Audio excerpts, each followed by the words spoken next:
Halo, selamat berjumpa kembali di koneksi antara materi modul 21. Pemahaman konsep pembelajaran diferensiasi. Menjadi pertanyaan pemantik yaitu yang pertama, apakah saya mengubah pemikiran saya sebagai akibat dari apa yang telah saya pelajari? Yang kedua, bagaimana perubahan pemikiran tersebut berkontribusi terhadap pemikiran saya tentang implementasi pembelajaran berdiferensiasi? Yang ketiga, bagaimana saya tetap dapat bersikap positif walaupun banyak tantangan dalam penerapan pembelajaran berdiferensiasi ini? Untuk menjawab pemantik pertama, pada pendidikan guru penggerak materi pembelajaran diferensiasi, saya mengalami perubahan paradigma baru tentang dunia pendidikan. Pembelajaran kali ini mampu mengubah pemikiran saya tentang bagaimana cara mengidentifikasi kebutuhan belajar murid.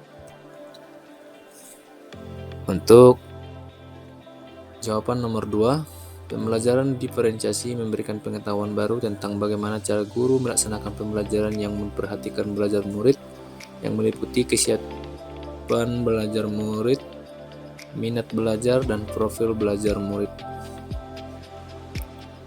Untuk jawaban pemantik nomor 3, upaya bersikap positif tetap saya kedepankan. Cara memahami dan menyadarkan bahwa setiap murid terlahir unik dengan karakternya masing-masing.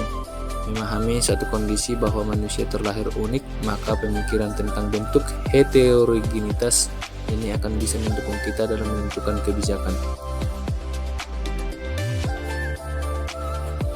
Menurut Tom Limson, pembelajaran diferensiasi adalah usaha untuk menyelesaikan proses pembelajaran di kelas untuk memenuhi kebutuhan belajar individu setiap murid.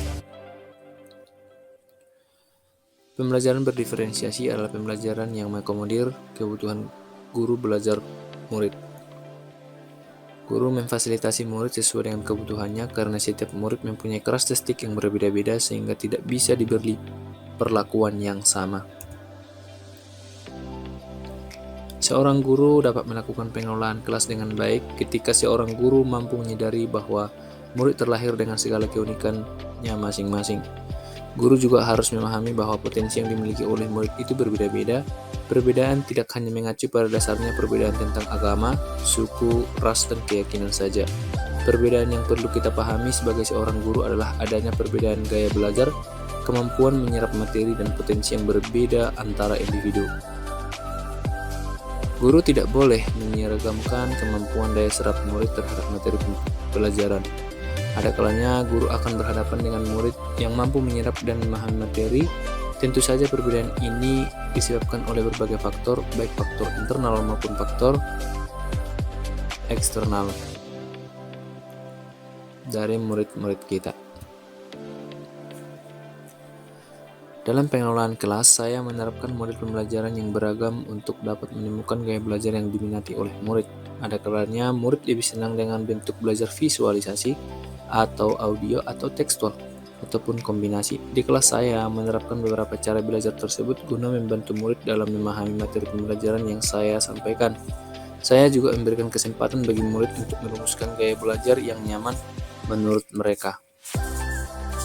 Konsep Ki Hajar Dewantara pada sistem Among mengatakan bahwa sistem Among yang berjiwa kekeluargaan berpendidikan ada dua dasar, yaitu yang pertama, kodrat alam sebagai syarat kemajuan dengan secepat-cepatnya dan sebaik-baiknya dan sebaik-baiknya.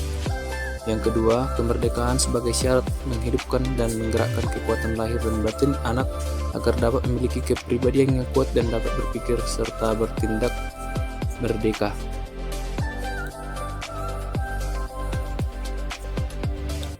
Modul pembelajaran kali ini mengingatkan kita kembali akan filosofi pendidikan yang diajarkan oleh Ki Hajar, di mana dalam konsepsi pemikirannya, beliau telah menyampaikan bahwa manusia terlahir dengan keunikannya masing-masing, termasuk di antara keunikan dalam belajar.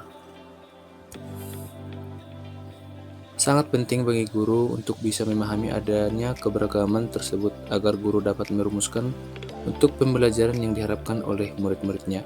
Dalam pengelolaan kelas, saya menerapkan model pembelajaran yang beragam untuk dapat menemukan gaya pembelajaran yang diminati oleh murid.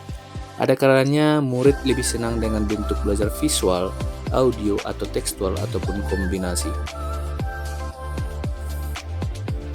Pada penerapan pengelolaan kelas, tentu saja harus ada perlakuan yang berbeda di antara masing-masing kemampuan murid.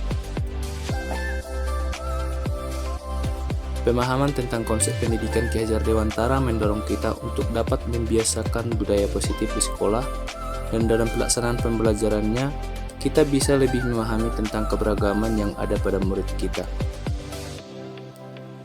Materi yang saya dapatkan selama pembelajaran yang berlangsung saat ini merupakan sebuah bekal bagi pemahaman kita tentang dunia pendidikan untuk mampu menjadikan semuanya sebagai pembelajaran sepanjang hayat.